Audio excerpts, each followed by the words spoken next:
Good morning, boys and girls. And I have a new book for us today. I'm going to show you right now. So I went to the store and let me try this. There, that might be a little better. I went to the store and I saw this because I don't have my books from the classroom. I couldn't get into the classroom. So I picked this book.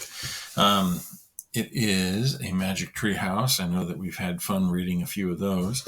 And that's number 33, Narwhal on a Sunny Night. And it looks like this narwhal. It's got a big spike on its nose. Kind of looks like a unicorn in the water. All right. So, Mary Pope Osborne, Magic Tree House, Narwhal on a Sunny Night. Here we go. And the blurb. And remember, we read the blurb. That tells us a little bit about what's going on in the book. The Magic Tree House whisks Jack and Annie to Greenland.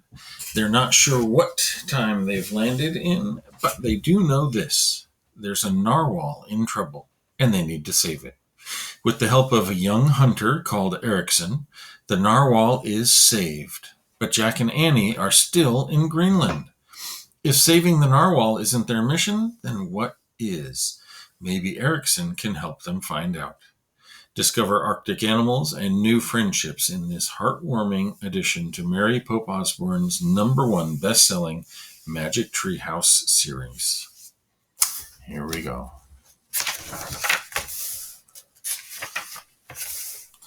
Narwhal on a sunny night. On a sunny night. And it is a chapter book, and since there are chapters and not pages that explain what's going on, then we know that it is not a nonfiction book. It is a story. It is fiction. Chapter 1, Greenland. Jack and Annie sat on their porch in the warm summer twilight. Jack was reading a library book called Amazing Facts. Get this, he said. A beehive can have as many as 60 million bees in it. Is that all? Annie said. Ha, said Jack. Okay, then get this, he read. Some experts say there might be 10 billion trillion stars in the universe. Wrong, said Annie. In fact, there are 10 billion trillion and 73. Jack laughed. They both looked up at the dark blue sky. The first stars were coming out. Seriously, 10 billion trillion, said Annie. I can't even imagine it. He stood up. Hey, do you see that?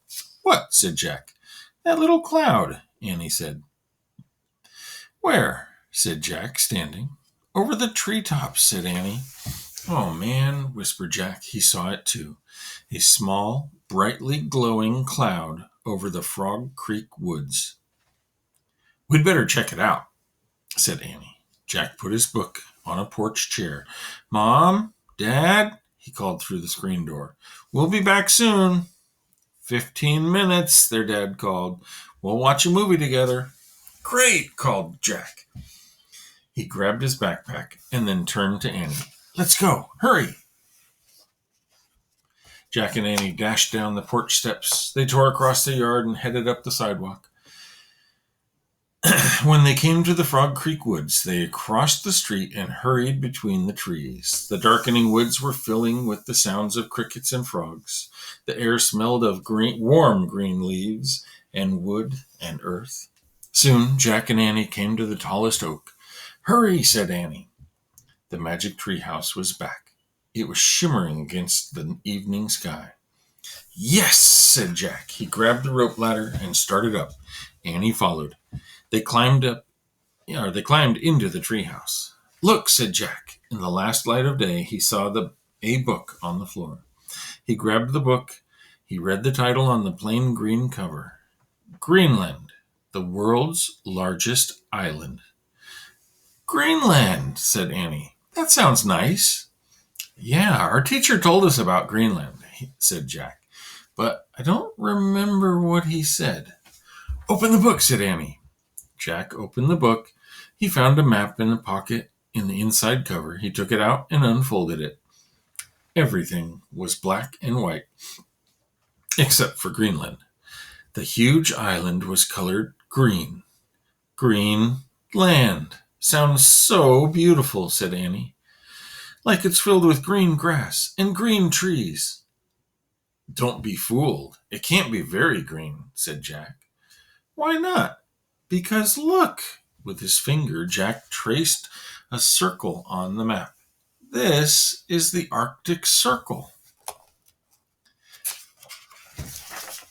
Inside the circle is most of Greenland, Norway, Iceland, and parts of Canada and Russia.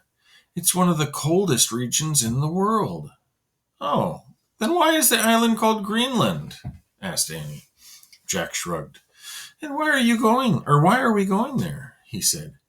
Do you see anything from Morgan? They looked around the treehouse again. Here, said Annie. She picked up a small piece of yellow paper and read it. She read it aloud. On your next journey, you will land on the shore of an island with icebergs, reindeer, and more. On a day that seems endless, with no dark of night, travel through fog, travel through light. Explore different worlds, show friends where to go. Unite all these worlds with a word that will glow. No dark of night, said Jack. What does that mean? I don't know, said Annie.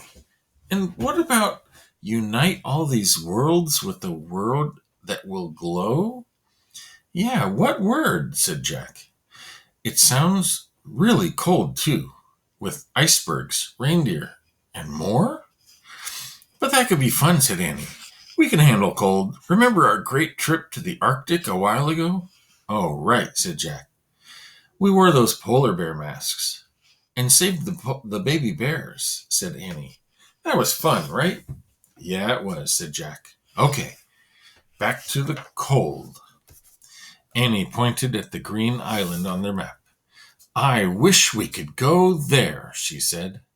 The wind started to blow. The treehouse started to spin. It spun faster and faster, then everything was still. Absolutely still. Ooh. Boys and girls, isn't that a great start? So this chapter is like the beginning of our whole book.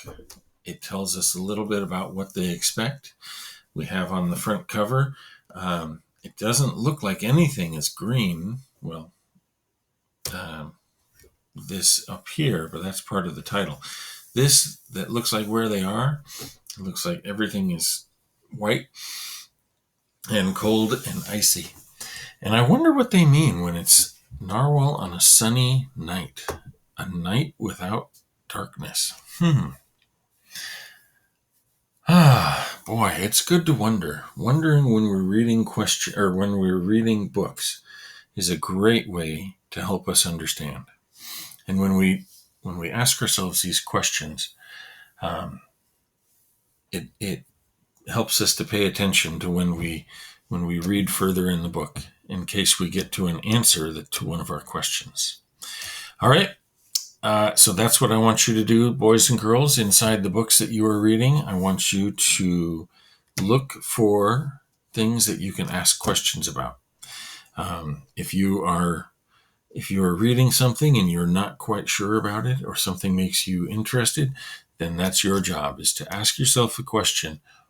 What do I think is going to happen next? Or what will happen later in the story? All right.